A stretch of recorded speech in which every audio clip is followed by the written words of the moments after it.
Selamat sore semuanya. Salam sehat dan salam budi luhur. Selamat Kita sore, salam berleluhur. kita mulai untuk materi pada mata kuliah konsep basis data pada pertemuan keempat hari ini. Pada pertemuan kali ini ya, kita akan belajar apa itu model data. Sebelumnya kemarin kita sudah belajar sampai hierarki data. Pada pertemuan kali ini kita akan belajar apa itu model data. Pertama, ya, definisi dari model data. Model data itu adalah kumpulan perangkat konseptual untuk menggambarkan data, hubungan data, semantik atau makna data, dan batasan data. Nah, jadi data ini kalau udah jadi model, ya, kalau dia sudah ada kumpulan perangkat konseptualnya, ya. Kemudian cara dalam merepresentasikan model data dalam rancangan basis data dapat dibagi ke dalam dua kelompok. Yang pertama, model logik data berorientasi objek atau object-oriented data. Kedua, model logik data berdasarkan record. Selanjutnya,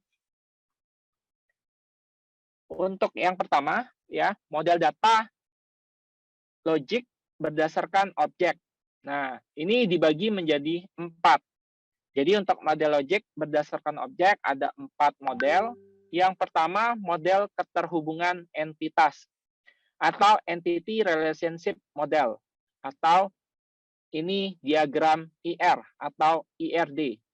Kedua, model berorientasi objek atau Object Oriented Model.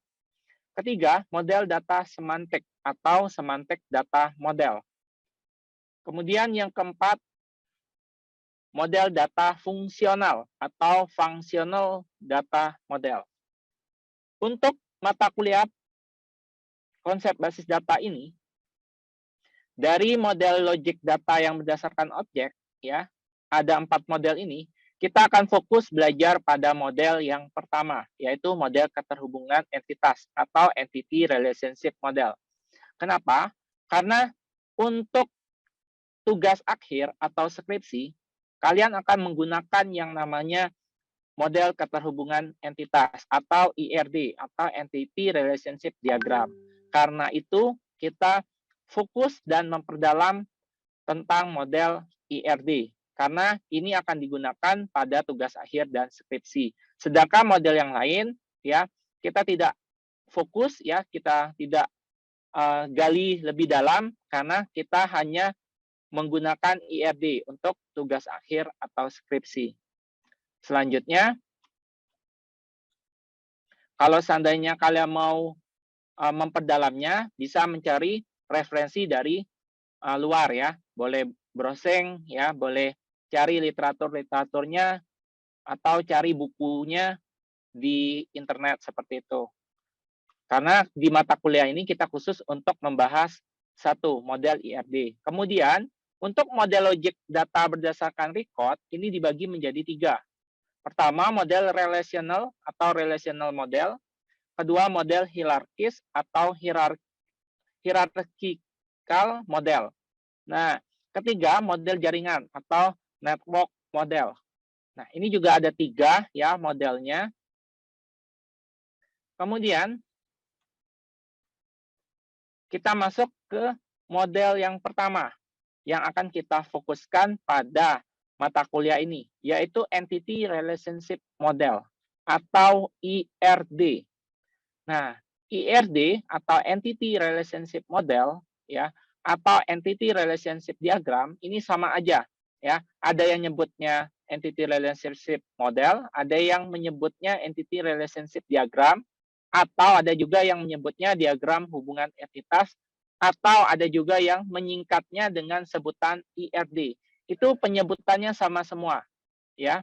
Kemudian apa sih fungsi dari IRD? Fungsi dari IRD itu adalah yang pertama menganalisa data yang ada di dalam sistem. Jadi kalau kita mau menganalisa data, kita menggunakan IRD. Kemudian untuk membuat diagram IR, namanya juga IRD. Nah, pasti membuat diagram IR. Di dalam diagram IR, apa aja yang akan dibuat? Nah, apa saja tujuan dari membuat diagram IR? Pertama, menggambarkan hubungan antara data yang ada. Jadi, data yang satu dengan data yang lain, bagaimana dia berhubungan, kita jelaskan atau kita gambarkan pada diagram IR. Kedua, diagram IR ini tidak menggambarkan proses-proses yang terjadi, ya. Jadi diagram IR ini bukan menggambarkan proses, ya. Bagaimana proses terjadinya data, bukan itu. Tetapi bagaimana hubungan antara data satu dengan data yang lain yang bisa saling berhubungan. Kenapa? Kenapa data A bisa berhubungan dengan data B? Kemudian kenapa data A bisa berhubungan dengan data C? Nah, itu pasti saling berhubungan, saling berkaitan, seperti itu. Tapi tidak menggambarkan bagaimana proses dapat data A ini. Bagaimana data A ini muncul. Dari mana data A ini? Nah, kita tidak membahas itu. Tapi kita membahas hubungan datanya. Ya, hubungan data A dengan hubungan data B. Seperti itu. Bukan membahas proses datanya. Kemudian, simbol-simbol dalam diagram IR. Nah, simbol yang pertama ada kotak. Kotak, ya, dia kotak persegi panjang biasanya yang menyatakan suatu kelompok entity. Kelompok entity atau kelompok entitas. Kedua, ada yang namanya belah ketupat yang menyatakan relasi antara kelompok entity. Jadi kalau belah ketupat ini dia disebut relasi. Nah, ini hubungan antara entitas yang satu dengan entitas kedua. Nah, bagaimana hubungan entitasnya terjadi?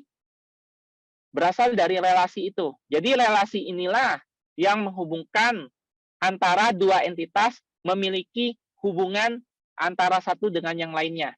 Begitu juga dengan entitas yang lain. Semuanya nanti punya relasi. Ya, dalam dua entitas pasti ada satu relasi di tengahnya. Kemudian yang ketiga ada yang namanya elips atau atribut atau item data. Nah, elips ini ya bentuknya bulat ya, tapi dia bulatnya bukan bulat lingkaran, tapi bulatnya elips. Nah, biasanya kita kalau menyatakan atribut ya, kalau kita nggak mau buat elipsnya juga boleh. Jadi biasanya kalau kita buat atribut atau item data, kita nggak buat lagi gambar elipsnya, tapi langsung aja kita tulis aja apa aja atribut atau item datanya atau field-nya, seperti itu. Nah, sama, tidak ada bedanya, cuma kalau elips ini biasanya dari dulu ya, dari zaman dulu itu biasanya orang buatnya pakai elips, tapi di zaman sekarang itu udah nggak banyak lagi yang pakai elips, langsung aja tulis apa teks atributnya, apa item datanya, seperti itu. Keempat, ada namanya garis. Garis ini yang menghubungkan entitas ya dan relasi. Jadi tadi ya ada dua entitas, di tengahnya ada relasi. Relasi inilah yang menghubungkan kedua entitas. Nah, untuk menghubungkan entitas dan relasi ini ada garis tengahnya. Jadi ada garis yang menghubungkan dari entitas satu dengan relasi, dari entitas dua dengan relasi, supaya mereka saling berhubungan. Selanjutnya, apa itu entity relationship model? Nah, entity relationship model ya, itu adalah komponen pembentuk model entity relationship ini. Nah, komponen pembentuknya adalah sesuai dengan namanya. Komponen utama pembentuknya adalah entitas atau entity. Entitas tadi yang bentuknya persegi panjang. Nah, dan relasi atau relation. Relasi itu yang bentuknya belah ketupat di tengah. Nah, kedua komponen ini dideskripsikan lebih jauh melalui sejumlah atribut atau properti. Jadi, untuk kedua komponennya, udah ada entitas, ada relasi, ya, harus ada atributnya, atribut atau properti pada setiap entitas. Kenapa? atribut inilah yang membedakan antara entitas satu dengan entitas yang lain. Nah, jadi setiap entitas pasti memiliki atribut yang berbeda. Kalaupun ada atribut yang sama, tapi nilai kuncinya atau key-nya pasti berbeda. Nah, nanti setelah ini kita akan bahas tentang key atau kunci pada setiap atribut di sebuah entitas. Selanjutnya, untuk entitas atau entity, nah, entitas sendiri mempunyai syarat, ya, syarat untuk bisa dikatakan sebagai entitas atau entity. Pertama itu merupakan objek yang memiliki lebih dari satu entity instance, atau contohnya dalam database. Nah, maksud entity instance, ya, contohnya untuk entitas mahasiswa ada Rika, Andi, Dela, dan lain-lain. Nah, maksudnya data pada tabel entitas mahasiswa, jadi sebenarnya entitas ini nanti setelah diproses nanti jadi tabel akhirnya. Jadi entitas ini sama seperti tabel, ya.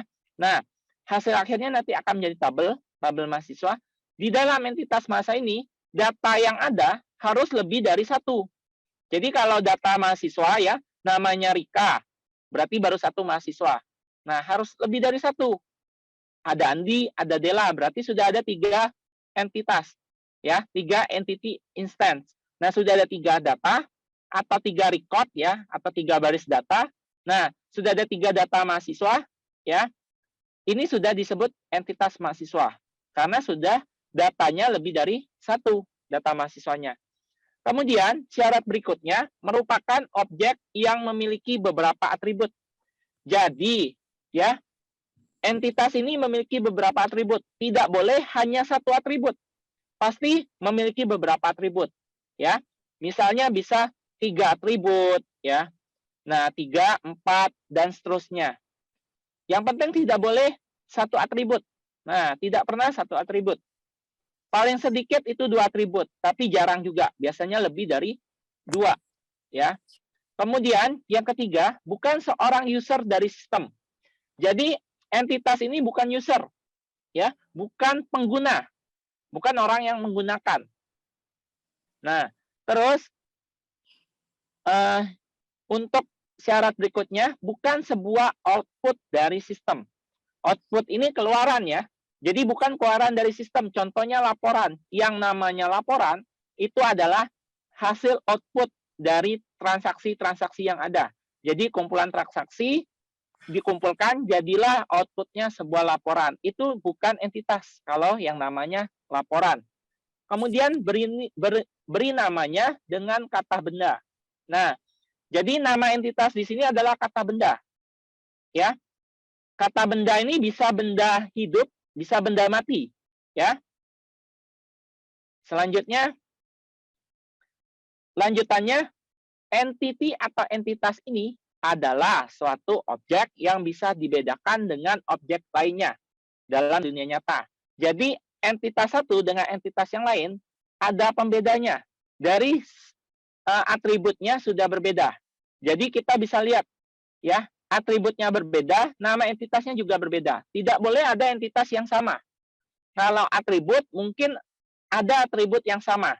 Tapi, ya, diusahakan kalau buat atribut, tidak ada yang sama atribut dengan entitas yang lain.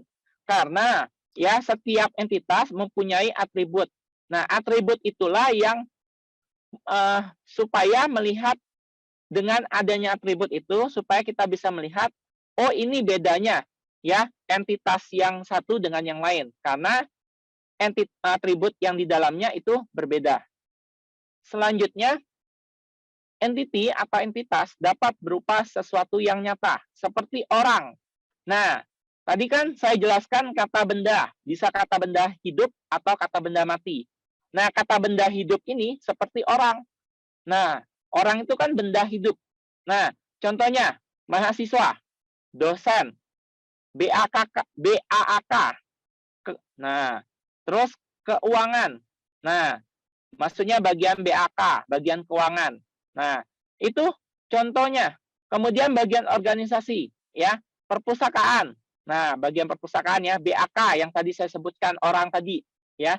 BAK, bagian BAK, nah itu termasuk organisasi juga.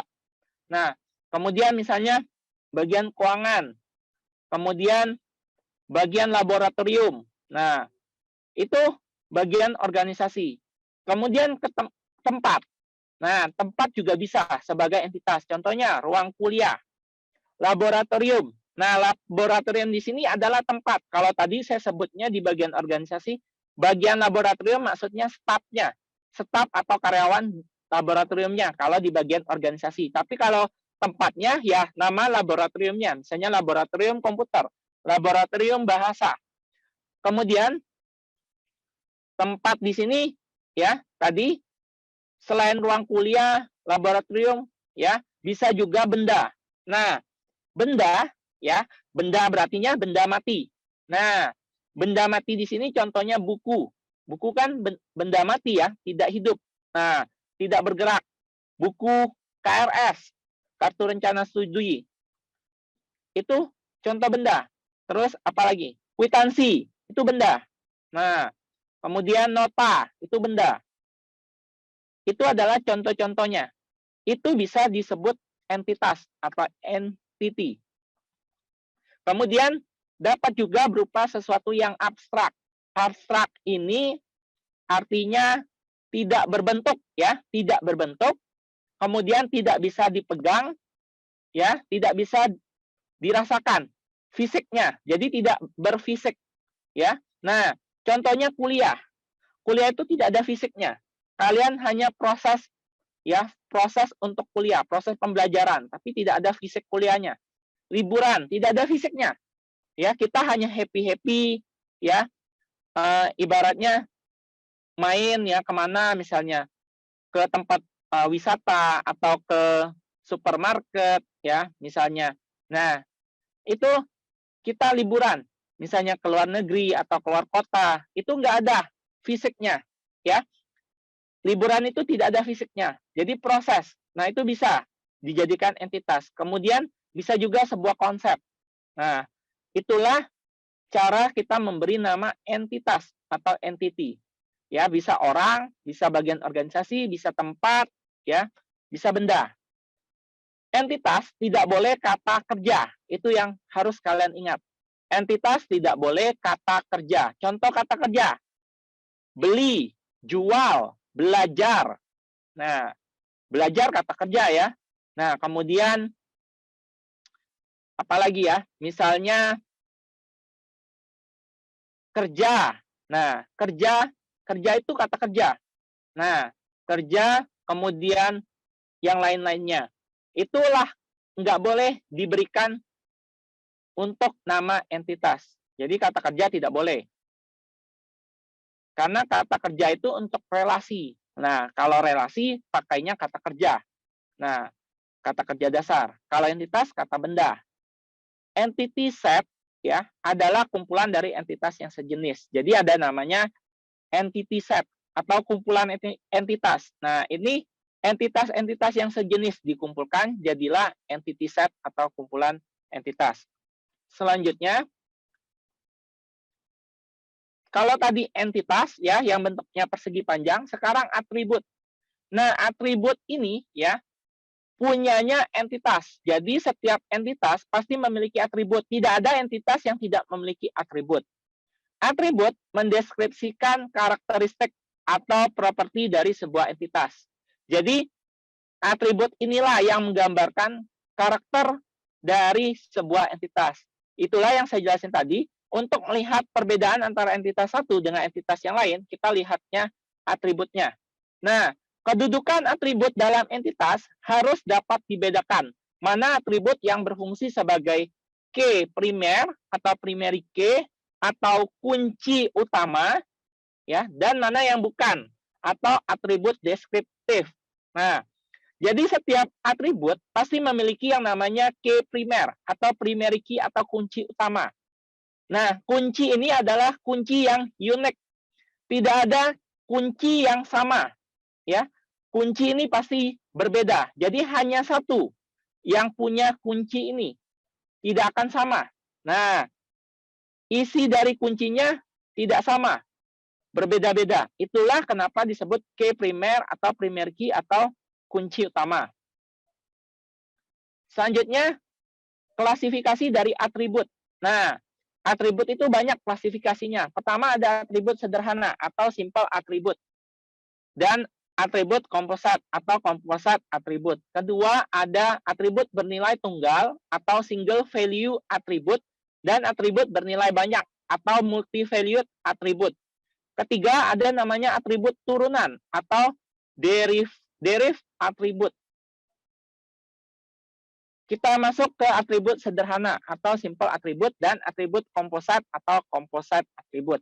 Jadi atribut sederhana ini atribut yang atomik yang tidak dapat dipilah lagi.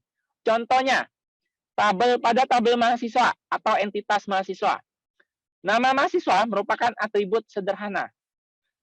Dan alamat mahasiswa dapat dikategorikan sebagai atribut komposat. Karena atribut komposat di sini, ya, alamat mahasiswa dapat diuraikan lagi menjadi misalnya 3 atribut. Di dalam alamat mahasiswa kita bisa bagi jadi 3 atribut, yaitu alamatnya, kota, kode pos. Terus bisa kita tambah lagi kalau mau kita uraikan untuk kelurahannya, kecamatannya, kemudian provinsinya. Nah, itulah yang disebut dengan atribut komposat. Jadi atribut komposat ini atribut yang masih dapat diuraikan lagi menjadi sub-sub atribut yang masing-masing memiliki makna. Kalau atribut sederhana, dia tidak bisa dipilah lagi. Contohnya, nama mahasiswa. Nama mahasiswa tidak bisa dipilah.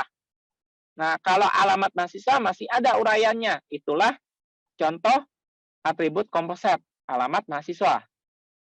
Selanjutnya, atribut bernilai tunggal atau single value atribut dan atribut bernilai banyak atau multi-valued atribut. Nah, kalau atribut bernilai tunggal itu ditujukan pada atribut-atribut yang memiliki paling banyak satu nilai untuk setiap baris data.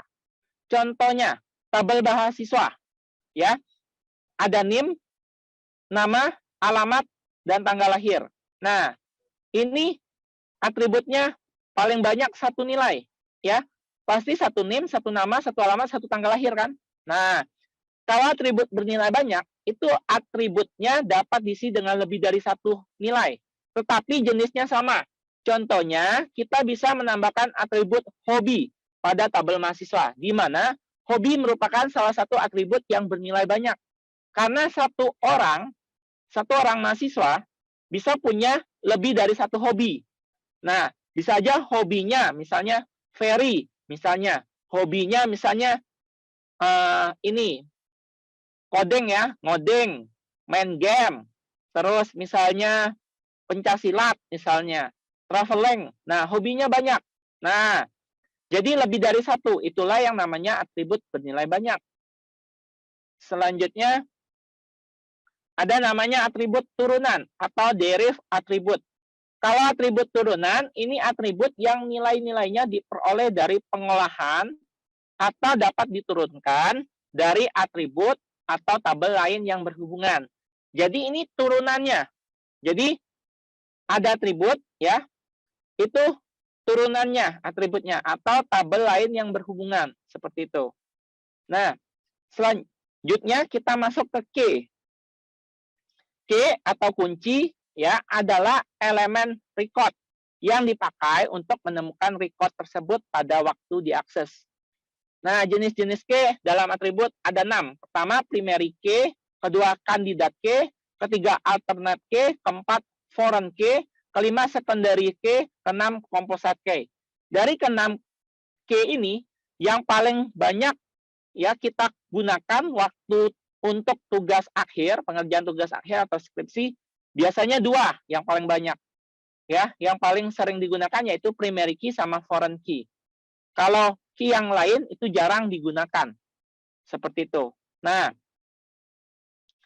key di sini apa fungsinya? Key di sini fungsinya contoh kalau kita mau mencari data mahasiswa, misalnya mau cari data Daniel. Nah, berarti ya kita cara ngaksesnya mencari data Daniel itu kuncinya yaitu NIM. Jadi kalau di tabel atau entitas mahasiswa, primary key-nya adalah NIM. Jadi kunci utamanya atau kunci uniknya adalah NIM, nomor induk mahasiswa. Kenapa? Karena NIK setiap mahasiswa itu berbeda-beda dan pasti unik, ya, tidak ada yang sama. Nah, satu NIM itu untuk satu mahasiswa. Jadi itulah yang dinamakan primary key. Jadi kita tinggal akses, cari NIM-nya Daniel, langsung muncul datanya Daniel. Nah, kalau nama mahasiswa bisa aja sama. Kalau NIM tidak ada yang sama. Nah, jadi dari NIM kita bisa mengakses untuk data mahasiswa. Nah, itulah fungsi dari key.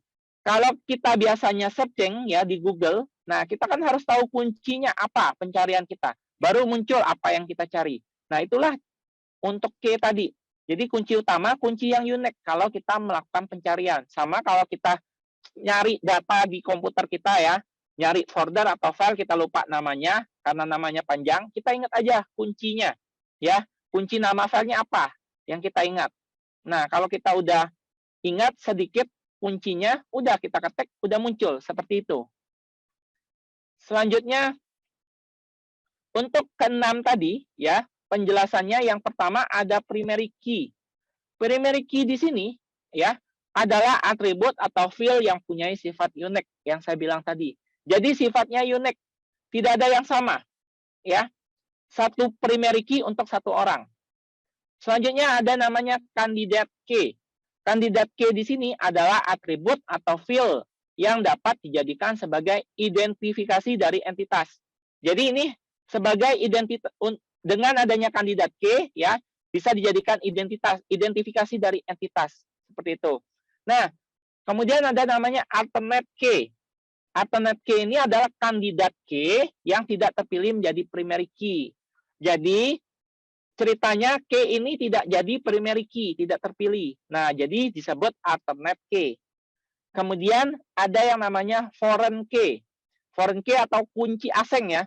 Nah, foreign key di sini adalah suatu atribut atau field yang dimiliki oleh suatu entitas, tetapi atribut tersebut merupakan primary key dari entitas lain. Jadi kalau foreign key di sini, ya, dia jadi foreign key, tapi di entitas lain dia jadi primary key. Nah, dia di entitas berikutnya, dia sebagai foreign key. Karena di setiap entitas tidak boleh ada primary key yang sama. Kenapa dia jadi foreign key? Karena dia saling berhubungan, saling berkaitan. Nah, nanti ada contohnya. Bagaimana primary key jadi foreign key. Nanti akan saya jelaskan di pertemuan berikutnya. Nah, selanjutnya ada yang namanya composite key.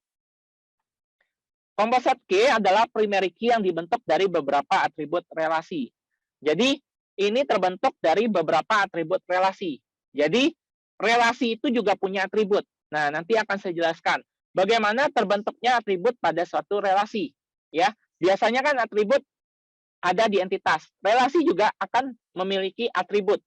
Nah, kemudian ada namanya secondary key.